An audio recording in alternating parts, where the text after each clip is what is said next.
오늘은 부활주의를 맞아서 마가복음 16장 1절 이하에 우리 주님께서 부활하신 장면의 말씀을 봉독해 올렸습니다. 6절 중반절의 말씀을 보면 그가 살아나셨고, 예수님께서 이 죽음의 권세를 깨뜨리시고 다시 살아나신 부활을 말씀하고 있는 이 본문의 말씀을 통해서 오늘 우리 주님으로부터 우리가 어떤 은혜, 어떤 축복 속에 살아가게 되는 것인가 말씀을 통한 교훈을 듣게 되는데요.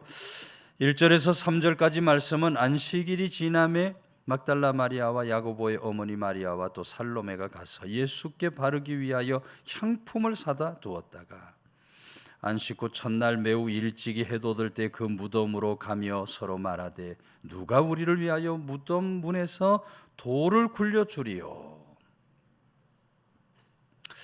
예수님 생애 동안에 예수님을 따르던, 예수님을 사랑했던 여인들이 예수님의 그 시신의 향품을 바르기 위해서 무덤가로 가면서 누가 무덤 문을 가로막고 있는 그 돌을 옮겨주겠는가. 당시 이스라엘의 무덤은 큰 굴을 파서 거기에 시신을 모시고 아주 큰 돌로 그 무덤에 구멍을 막았다 이렇게 되어 있죠. 너무너무 큰 돌이기 때문에 장정들이 몇 사람씩 힘을 모아야 그 돌을 옮길 수가 있습니다. 여인들이 걱정을 하는 거예요. 우리 여인의 몸으로 그 돌을 옮길 수가 없는데 누가 우리 주님의 그 무덤 돌을 옮겨주겠는가. 그때 4절 말씀을 보면 눈을 들어본 즉 벌써 돌이 굴려져 있는데 그 돌이 심히 컸다 이렇게 기록을 하고 있는 것을 보게 됩니다. 이미 하늘 천사가 내려오셔서 예수님 무덤 막고 있었던 그 돌을 굴려냈던 거죠. 여러분, 이 말씀이 우리에게 무엇을 교훈합니까? 오늘 우리들도 부활의 주님과 우리 사이에 놓인 돌 때문에, 그 돌 때문에 염려 걱정할 필요가 없다는 겁니다. 예수님 무덤을 막고 있는 돌은 마귀 사탄의 권세를 상징하지만 부활의 주님은 마귀 사탄의 권세를 이미 다 물리치시고 정복하신 주님이 되십니다. 그러므로 우리 주님의 부활을 어떤 권세로도 막을 수가 없어요. 돌 위에 빌라도가 인을 쳐놓았지만 돌이 굴려졌을 때 그 인도 찢어져 나갑니다. 세상 어떤 권세도 주님의 부활을 막을 수가 없었다는 겁니다. 예수님의 부활은 어떤 사망 권세도 인간을 지배하지 못한다고 하는 분명한 선언을 해주고 있는 강력한 부활입니다. 더 이상 오늘 우리 삶 속에 죄와 사망의 권세가 우리 올무가 될 수가 없어요. 여러분, 오늘 우리 주님께서는 죄와 사망의 권세를 다 물리치시고 우리 모두에게 승리가 되시는 주님, 승리를 주시는 주님이 되시는 줄로 믿으시기를 바랍니다. 지금으로부터 한 2년 전에 하나님 나라 부름을 받은 이어령 교수를 여러분 잘 아실 겁니다. 이어령 교수가 쓴 책 중에 지성에서 영성이라고 하는 책이 있어요. 베스트셀러가 된 책인데 이 책에 보면 이런 얘기가 나옵니다. 이어령의 딸 미나라고 하는 딸이 명문대를 졸업하고 정말 죽도록 사랑한 사람과 결혼을 해서 미국으로 떠나게 됩니다. 안타깝게도 이 아들을 낳고 살다가 남편하고 성격이 맞지를 않아요. 성격이 맞지를 않아서 남편과 이혼을 하게 됩니다. 이 남편 우리가 잘 아는 문공부 장관을 지낸 김한길 씨입니다. 다 잘 아시죠? 김한길 씨. 이 미나가 다시 결혼을 해서 아들을 낳았어요. 아들을 낳았는데 그만 이 아이가 자폐한 겁니다. 자폐아를 낳고 말았어요. 미국의 학교들이 자폐아를 받아주지를 않아요. 그래서 5번이나 이사를 해야만 했다 그럽니다. 5번 이사를 하고 그 근처에 있는 어느 기독교 학교에 아이를 넣었는데 정말 감사하게도 이 기독교 학교에서 그 아들을 사랑으로 받아주니까 학교에서 적응하면서 아이가 점점 회복이 되어요. 얼마나 잘된 일입니까? 참 다행이고 감사하다. 그런 감사의 삶을 살고 있는데 갑자기 몸에 암이 찾아옵니다. 투병을 하면서도 오직 믿음으로 그 병을 이겨냈다고 그래요. 그것으로 끝나면 얼마나 좋겠습니까? 그것으로 끝나지 않아요. 변호사로 일하던 미나에게 갑자기 망막 분리로 앞이 보이지 않게 되는 겁니다. 다시 볼 수 없다는 좌절 절망 속에서 하나님께 나아가서 부르짖어 기도하고 간구하게 돼요. 그런 일련의 과정을 통해서 그토록 하나님의 존재를 부인했던 아버지 이열영이 예수님을 영접하고 믿음의 삶을 살게 됩니다. 세례를 받고 난 후에 딸 미나가 어제 본 것을 내일 볼 수 있고 오늘 본 내 얼굴을 내일 또 볼 수만 있게 해주신다면 하나님 저의 남은 생애를 하나님께 바치겠습니다. 그런 결단의 고백을 드렸다 그래요. 근데 설상가상 더 큰 위기가 찾아옵니다. 미국 명문 버클리 대학 다니던 아들이 갑자기 25살 나이에 세상을 떠나는 거예요. 말 그대로 미나에게 시련이 일상입니다. 시련이 일상인 삶을 살아가요.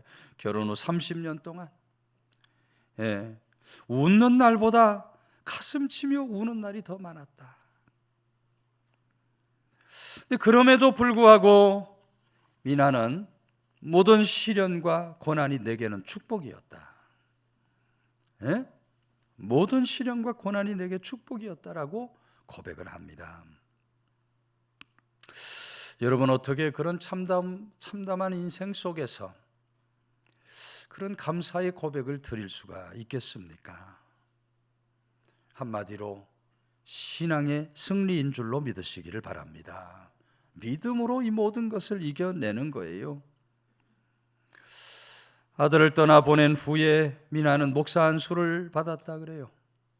그래서 미국, 아프리카, 남미, 중국 등을 돌면서 마약과 술에 빠진 청소년들을 보살피는 사역을 합니다.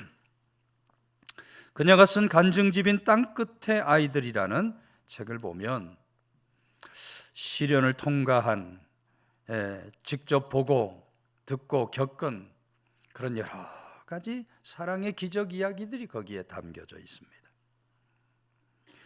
내 품의 자녀만 소중한 것이 아니라 신음하고 있는 모든 자녀들이 바로 하나님의 사랑하시는 땅끝의 자녀입니다. 땅끝의 아이들이라는 책에서 그렇게 적고 있는 것을 보게 돼요. 모진 시련을 다 이겨내고 마치 봄에 피어나는 인동초처럼 우뚝 일어선 이민아 목사의 모습에서 우리는 천하 무적의 승리를 바라볼 수 있게 되는 겁니다.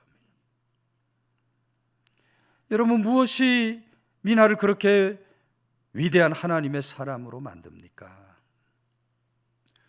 아이러니하게도 바로 카우카리만큼 큰 아픔과 시련이 이 미나로 하여금 그런 위대한 하나님의 사람으로 만들어 간 겁니다.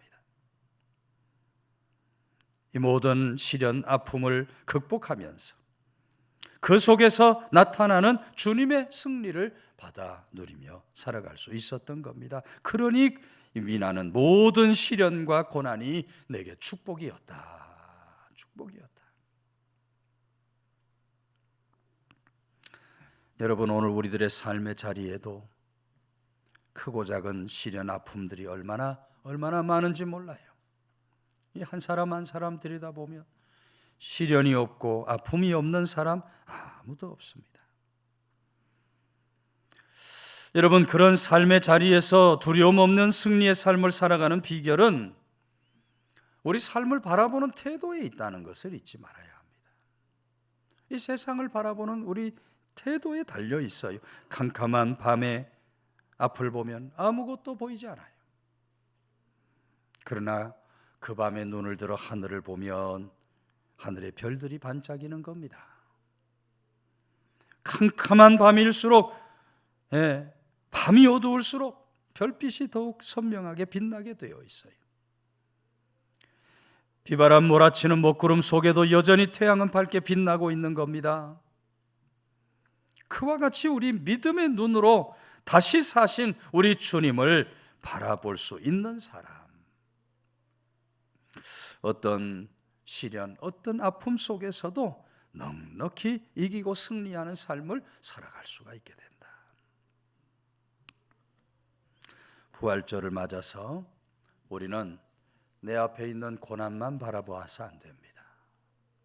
내 앞에 있는 시련과 아픔을 바라보고 쩔쩔매는 어리석음이 절대로 있어서 안 돼요. 오늘 우리 삶에 온전한 승리를 주시는 우리 주님을 믿음의 눈으로 바라보면서 우리 앞에 있는 모든 고난, 역경을 넉넉히 이겨내는 사람, 어지럽고 악한 세상 속에서 이기고 승리하는 성도의 길을 걸어가는 우리 모두가 다 되시기를 주의 이름으로 축원해 드립니다. 5절과 6절은 무덤에 들어가서 흰옷을 입은 한 청년이 우편에 앉은 것을 보고 놀라매 청년이 이르되 놀라지 말라. 너희가 십자가에 못 박히신 나사렛 예수를 찾는구나. 그가 살아나셨고 여기 계시지 아니하리라. 보라, 그를 두었던 곳이니라. 여러분, 하나님께서 사람의 몸을 입고 이 땅에 오셨습니다. 하나님이신 예수님 십자가 달려 돌아가심으로 말미암아 부활의 첫 열매가 되어 주셨어요. 여러분, 이 부활은 죄와 사망에 종살이하던 우리들에게 자유를 준 사건입니다. 부활은 그 누구도 거부할 수 없고 막을 수 없는 하나님의 강력한 능력이에요. 그 강력한 부활의 능력이 여러분 우리들을 모든 죄와 사망에서 건져 구원하시고 우리 삶에 참된 자유를 주셨다. 그러므로 누구든지 부활의 주님 믿기만 하면 과거의 모든 고통으로부터 자유할 수 있습니다. 누구든지 부활의 예수님 믿기만 하면 어떤 죄를 지었다 할지라도 다 용서받고 사함을 받을 수 있습니다. 오늘 우리가 이 세상에서 참된 자유를 받아 누리고 살아가기 위해서는 십자가와 부활에 대한 분명한 믿음을 가지고 살아가야 할 줄로 믿으시기를 바랍니다. 여러분, 인간과 가장 흡사한 동물이 어떤 동물일까요? 침팬지가 인간과 가장 흡사하다 그러죠. 1975년 킴과 윌슨이라는 생물학자가 사람과 침팬지를 비교 연구한 결과 생물학적으로 거의 99%가 동일하다 하는 연구 결과를 발표합니다. 미국 오클라호마 주립대의 한 연구팀이 이 침팬지 지능의 한계를 알아보기 위해서 15살 된 침팬지에게 수화를 가르쳐 봅니다. 정말 오랜 노력 끝에 침팬지에게 단어를 익히게 하면서 침팬지가 어떻게 언어로 의사표현을 할 수 있을까? 4년을 이렇게 연구한 결과 침팬지가 140개의 단어를 외워서 수화로 이렇게 표현을 할 수 있게 되었어요. 그 단어들을 사용해서 어떤 문장을 만들까? 당연히 연구팀은 원숭이니까 뭐 바나나 먹고 싶다든지 뭐 물을 마시고 싶다든지 이런 단순하고 직접적인 요구를 나타내는 문장을 할 것이다 예상을 했어요. 그런데 여러분, 이 침팬지가 처음으로 조합한 문장이 아주 뜻밖의 문장입니다. 바로 Let me out, 나를 놓아달라. 침팬지가 말이죠, 가장 먼저 문장을 만들어 표현한 것이 나를 놓아달라는 문장이에요. 먹을 것 마실 것이 아니라 자유로움에 대한 갈망을 표현을 한 거예요. 여러분, 이 땅에 존재하는 모든 생명은 궁극적으로 자유를 갈망하게 되어 있어요. 오늘 우리 주님의 부활은 바로 그런 우리 모든 인생들에게 참된 자유를 주시는 부활이 되신다. 우리 앞에 있는 죄와 사망의 권세를 다 물리치시고 다시 사심으로 부활하신 우리 주님 믿음의 눈으로 우리가 바라보면서 이 세상을 살아가는 동안 우리 주님이 주시는 자유로 감사, 찬송, 영광을 돌려드리며 살아갈 수 있는 귀한 성도들 다 되시기를 주의 이름으로 축원해 드립니다. 7절과 8절은 가서 그의 제자들과 베드로에게 이르기를 예수께서 너희보다 먼저 갈릴리로 가시나니 전에 너희에게 말씀하신 대로 너희가 거기서 배우리라 하라 하는지라. 여인들이 몹시 놀라 떨며 나와 무덤에서 도망하고 무서워하여 아무에게도 말하지 못했다.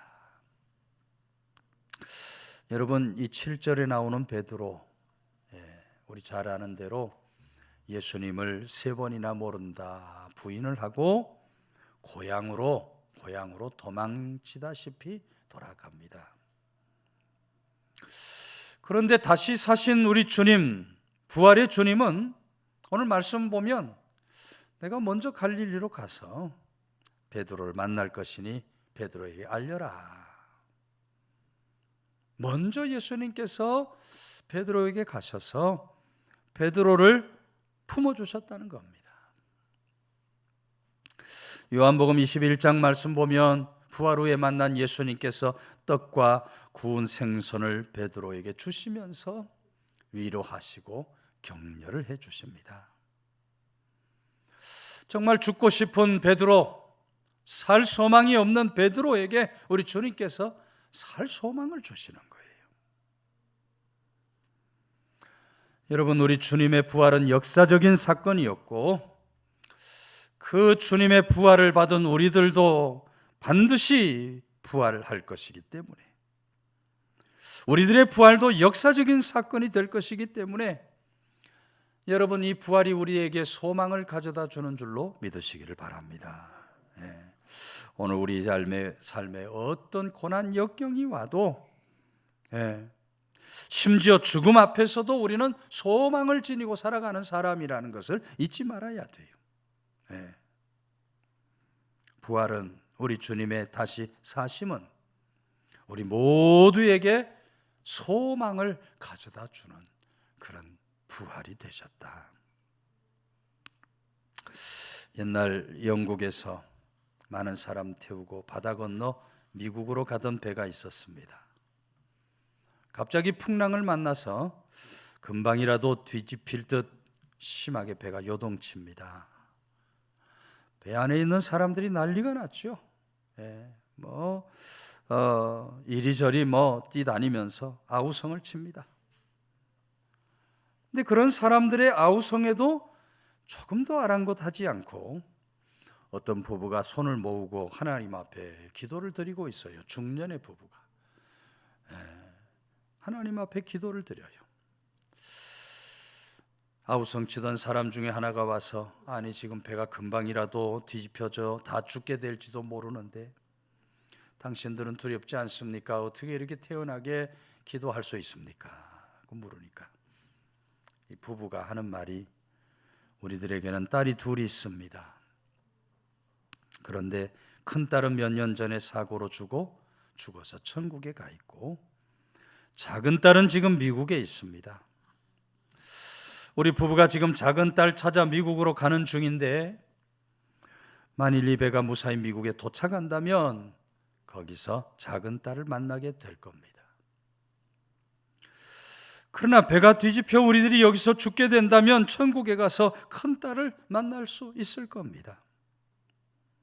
그러니 살든지 죽든지 우리는 어떤 경우든 상관이 없습니다. 살면 이 땅에서 감사하고 죽으면 천국에 갈 것인데 무엇이 두렵겠습니까? 그렇게 아주 당당하게 이야기를 하더라는 거예요. 여러분, 우리 믿음의 사람들에게는 그런 소망이, 부활의 소망이 확실해야 할 줄로 믿으시기를 바랍니다. 네. 그런 소망이 있어야 믿음의 사람이 될 수 있어요. 이 소망은 하나님께서 주신 것이고 예수님의 변치 않는 약속이기 때문에 너무나 확실한 소망인 겁니다.